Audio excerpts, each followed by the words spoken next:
आज का क्वेश्चन है पास्ट एडजस्टमेंट के ऊपर। आइया Mona and Nisha shared profits in the ratio 3:2:1।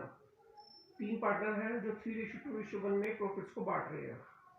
The profits for the last 3 years were 1,40,000, 84,000 and 1,06,000। जो पिछले साल का उनका प्रॉफिट था वो है 1,40,000, 84,000 और 1,06,000 respectively. These profits were by mistake shared equally. लेकिन गलती से ये प्रॉफिट हमने इक्वली बांट दिया फॉर ऑल तीनों पार्टनर्स में।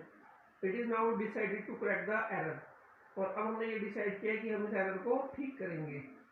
तो पिछले साल क्या हुआ, प्रॉफिट्स को हमने इक्वली बांट दिया जबकि बटने थे वो 3:2:1 में।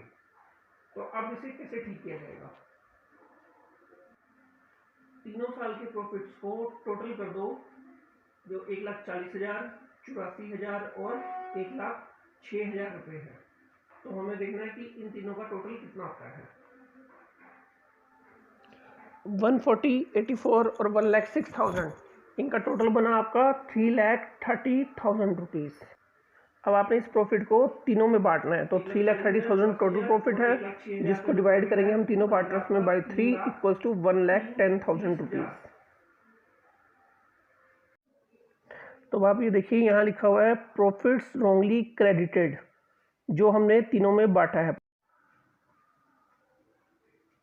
रिया को हमने प्रॉफिट दिया 1,10,000 रुपीज़, मोना को हमने प्रॉफिट दिया 1,10,000 रुपीज़ और निशा को हमने प्रॉफिट दिया 1,10,000 रुपीज़।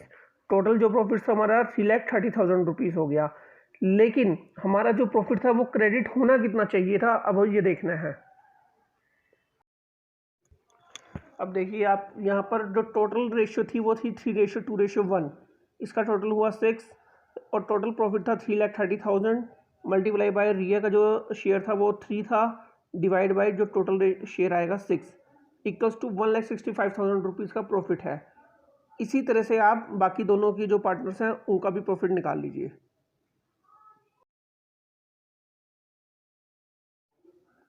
तो अब देखिए यहाँ पर प्रॉफिट टू बी क्रेडिटेड कितना हुआ, रिया का 1,65,000, मोना का 1,10,000 और निशा का 55,000 रुपीज़।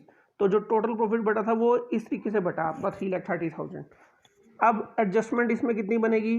जो स्टार्टिंग का प्रॉफिट था वो था 1,10,000 रुपये जो हमने क्रेडिट किया था रोंगली, और जो प्रॉफिट अब हमें इसमें एडजस्टमेंट देखनी है कि जो रोंगली क्रेडिट किया हमने वो था 1,10,000 और जो आपका जो प्रॉफिट है जो होना चाहिए था वो होना चाहिए था 1,65,000 रुपीज़। तो 110 में से 165 को क्रेडिट तो हो रहा है 165 और डेबिट हो रहा है 110, तो 55,000 रुपीज़ की एडजस्टमेंट हो गई। इसी तरह से मोना को तो कोई फर्क पड़ा नहीं, उसको पहले भी 110 मिल रहा था और अब भी उसे 110 ही मिल रहा है। निशा को रोंगली 1,10,000 रुपये मिल गए थे, लेकिन अब उसे 55,000 रुपये हमने लेस कर दी, तो 55,000 रुपीज़ आ गए। तो अब यहाँ पर क्या हुआ कि 5,000 रुपीज़ जो है वो रिया को जो है वो कम मिले थे और निशा को जो है वो 55,000 रुपीज़ ज़्यादा मिल गए थे। तो हम उसी हिसाब से निशा कैपिटल अकाउंट डेबिट कर देंगे और रिया कैपिटल अकाउंट को क्रेडिट कर देंगे। क्योंकि यहाँ देखिए आप रिया के जो डेबिट है, रिया के जो है वो डेबिट साइड में आ रहे हैं और निशा के जो है वो क्रेडिट साइड में आ रहे हैं। इस क्वेश्चन को एक बार करिए, जो भी कुछ एरर होगी वो फिर आप मेरे से दोबारा से कंफर्म कीजिएगा।